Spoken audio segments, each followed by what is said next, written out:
ಜೀವನದಲ್ಲಿ ಯಾವುದಾದ್ರೂ ವಸ್ತು ತಗೊಳ್ತಾ ಇದ್ದೀರಾ ಅಂತಂದ್ರೆ ನಿಮಗೆ ನೀವು ಕೇಳ್ಕೋಬೇಕಾಗಿರೋ ಮೊದಲನೇ ಪ್ರಶ್ನೆ, ನಿಮಗೆ ನಿಜವಾಗ್ಲೂ ಆ ವಸ್ತು ಬೇಕಾ, ಅಥವಾ ನಿಮ್ಮ ಹತ್ರ ಆ ವಸ್ತು ಇದೆ ಅಂತ ಬೇರೆಯವರು ಗೊತ್ತಾಗ್ಲಿ ಅಂತ ನೀವು ಅದನ್ನ ತಗೊಳ್ತಾ ಇದ್ದೀರಾ ಅಂತ. ಮೋಸ್ಟ್ ಆಫ್ ದ ಟೈಮ್ ಅದು ಎರಡನೇದೇ ಇರುತ್ತೆ. ಯಾವುದಾದ್ರೂ ವಸ್ತು ತಗೊಳ್ಳೋದ್ರಿಂದ ನನ್ನ ವ್ಯಾಲ್ಯೂ ಜಾಸ್ತಿ ಆಗುತ್ತೆ ಅಂತ ನೀವು ಅಂದ್ಕೊಂಡಿದ್ರೆ ಅದು ತುಂಬಾ ಡೇಂಜರಸ್ ಆಟ. ಯಾಕಂದ್ರೆ ಆ ಬ್ರ್ಯಾಂಡಿಗಿಂತ ದೊಡ್ಡ ಬ್ರ್ಯಾಂಡ್ ಇನ್ನೊಂದಿದ್ದೇ ಇರುತ್ತೆ.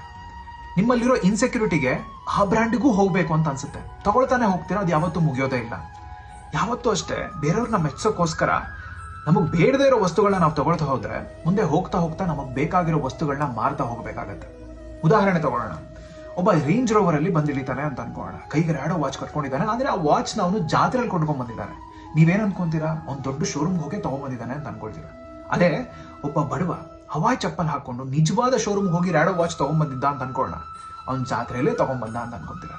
ಆದ್ರಿಂದ ವಸ್ತುಗಳಿಗೆ ಮನುಷ್ಯನಿಂದ ಬೆಲೆ ಬರುತ್ತೆ ಹೊರತು ಮನುಷ್ಯನಿಗೆ ವಸ್ತುಗಳಿಂದ ಬೆಲೆ ಬರೋಕ್ ಸಾಧ್ಯನೇ ಇಲ್ಲ. ನೀವು ಬ್ರ್ಯಾಂಡ್ ಆದಾಗ ನೀವು ಹಾಕೊಳ್ಳೋ ಪ್ರತಿ ವಸ್ತುನು ಬ್ರ್ಯಾಂಡ್ ಆಗ್ತಾ ಹೋಗುತ್ತೆ. ನೀವು ಬ್ರ್ಯಾಂಡ್ ಆಗೋದು ಮುಖ್ಯ. ಹಾಸಿಗೆ ಇದ್ದಷ್ಟು ಕಾಲ್ ಚಾಚಿ ಅಂತ ಹೇಳೋ ಮನುಷ್ಯ ನಾನಲ್ಲ. ಹಾಸಿಗೆ ದೊಡ್ಡದಾಗ್ತಾ ಹೋಗ್ತಾನೆ ಇರಬೇಕು, ಹಾಗೆ ನೀವು ದೊಡ್ಡವರಾಗ್ತಾ ಹೋಗ್ತಾನೆ ಇರಬೇಕು. ಇಲ್ಲ ಅಂತಂದ್ರೆ ಆ ಖಾಲಿ ಜಾಗಗಳಿರುತ್ತಲ್ಲ, ಅಲ್ಲಿ ಬಂದು ಜನ ಕುತ್ಕೊಂಡು ನಿಮ್ಮ ಬಗ್ಗೆ, ನಿಮ್ಮ ಪರಿಸ್ಥಿತಿ ಬಗ್ಗೆ ಮಾತಾಡೋಕ್ ಶುರು ಮಾಡ್ತಾರೆ. ಅದು ಒಳ್ಳೆ ಪರಿಸ್ಥಿತಿ ಅಲ್ಲ. ಆದ್ರಿಂದ ನೀವು ತಗೊಳ್ತಾ ಇರೋ ವಸ್ತು ನೀವು ಬೇಕು ಅಂತ ತಗೊಳ್ಳಿ, ಬೇರೆಯವ್ರಿಗೆ ತೋರಿಸೋದಕ್ಕಲ್ಲ. ಯೋಚನೆ ಮಾಡಿ.